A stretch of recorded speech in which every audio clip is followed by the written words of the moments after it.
Lisa, my love, the bread we have isn't really good. Could you possibly fix it?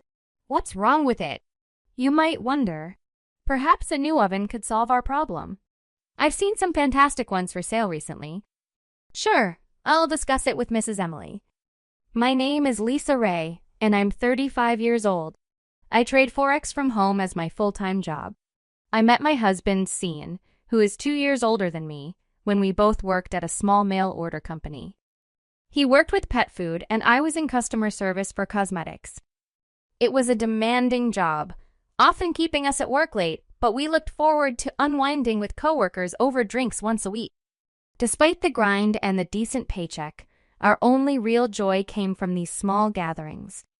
It was during these times Cian and I began dating, and we got married 3 years later.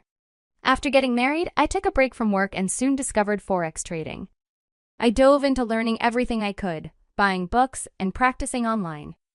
It wasn't easy, but I dedicated myself to it, eventually developing a successful trading strategy. However, my in-laws, who now live with us, don't quite understand what I do. When my father-in-law retired and considering their limited pension, my husband suggested they move in with us into our 3-bedroom condo, which I now pay for thanks to my Forex trading income. We've assured them they're welcome and not to worry about expenses. I don't bother with household chores. We have a housekeeping service for that. Mrs. Emily takes care of everything, including cooking, which is a huge help for us. I dedicate my days to mastering Forex trading and sharing my insights on blogs rather than tackling household chores. However, my in-laws were initially understanding when they moved in. Their attitude shifted after a couple of months. They started to question why I, being always at home, didn't engage in any housework, labeling my job as mere gambling and a trivial pursuit in front of a computer. These complaints were never directly addressed to me, but I sensed their discontent through the indirect remarks they made to my husband. Since my husband no longer needs to worry about rent or living costs, thanks to my trading income, he has indulged in his love for fashion, donning custom suits and brand-name accessories. His newfound freedom to spend on luxuries has made him quite happy. He used to defend me against any grievances from my in-laws, but that has recently changed. He started critiquing me for always being on my computer, not wearing makeup, and sticking to sweatpants around the house, suggesting I should dress up more appealingly at home. This took me by surprise. Why should I dress up and wear makeup just to stay home? It led to a disagreement between us, with him expressing a desire for me to look more cute for him, a notion I found unnecessary and odd. Following this discussion, I noticed my husband began to echo my in-laws' complaints about me. One evening, I accidentally overheard a conversation among them criticizing my supposed arrogance and indifference to household chores. They speculated that I looked down on them for their previous living situation and believed I considered myself superior because of my income from Forex trading, which they dismissed as simple luck that anyone could replicate. They even went as far as to mock my appearance, questioning my self-worth.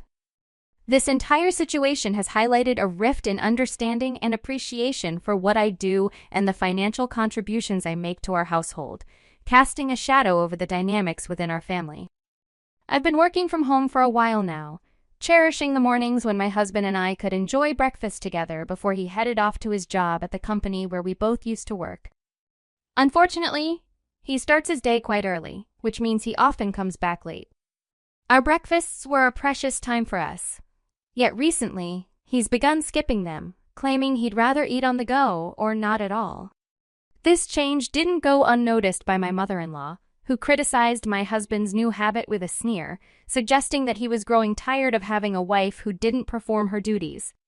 I found this remark outdated, especially since Mrs. Emily handles all our household chores efficiently, ensuring everything is in perfect order. My rebuttal that the concept of wife duties is outdated sparked a disagreement, particularly with my mother-in-law, who holds traditional views very dear.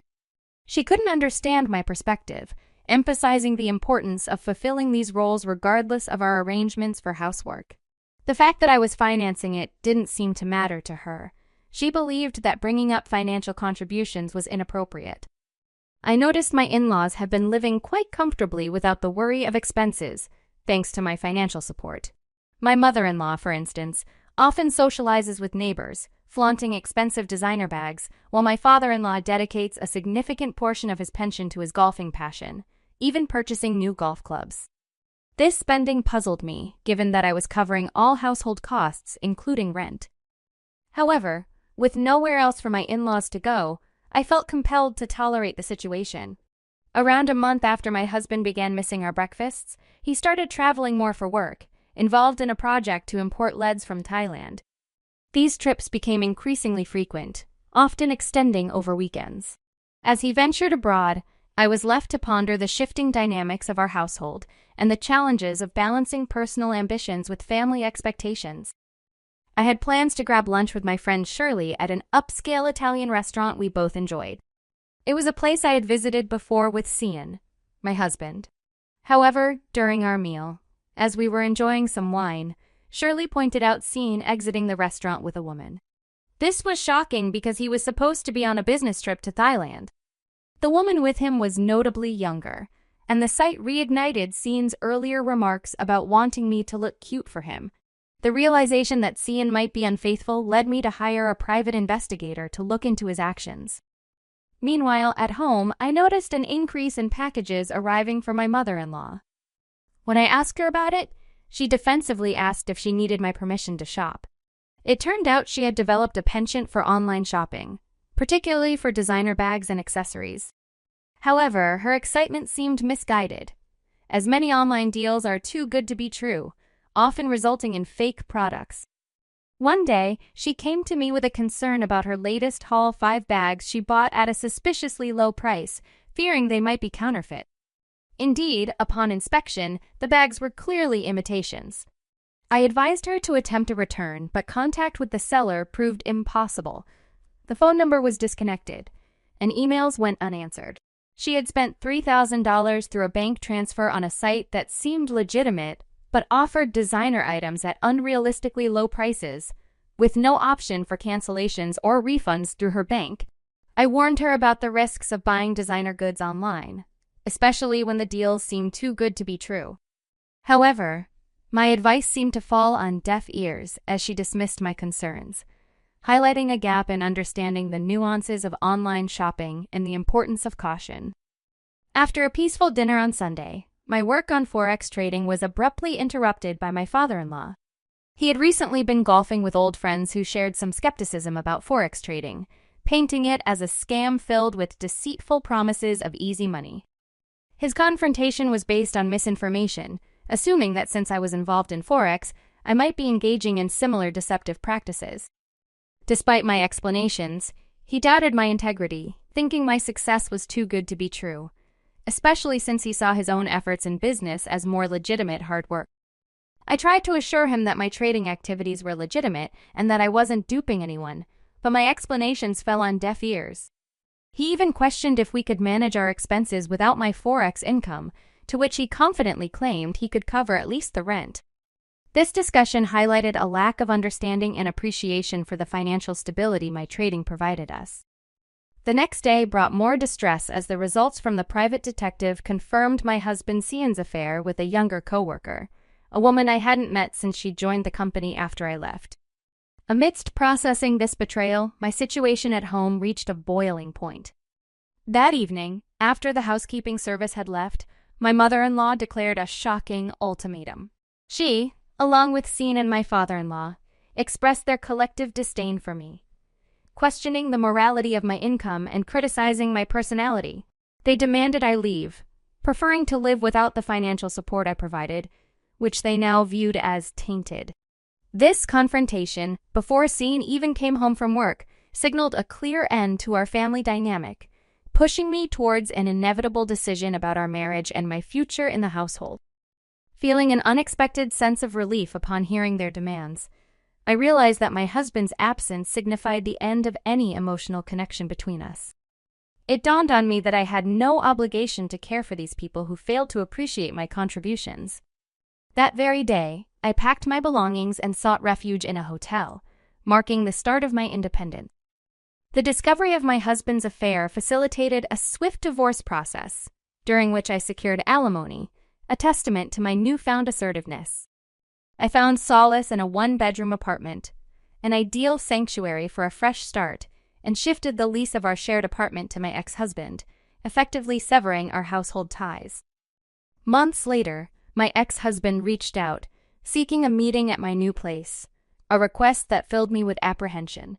His arrival, accompanied by my former in-laws, confirmed my suspicions of their desperate circumstances. Amid tears, my ex-husband pleaded for reconciliation, revealing their dire financial straits due to an inability to afford their rent, a predicament that left them on the brink of eviction.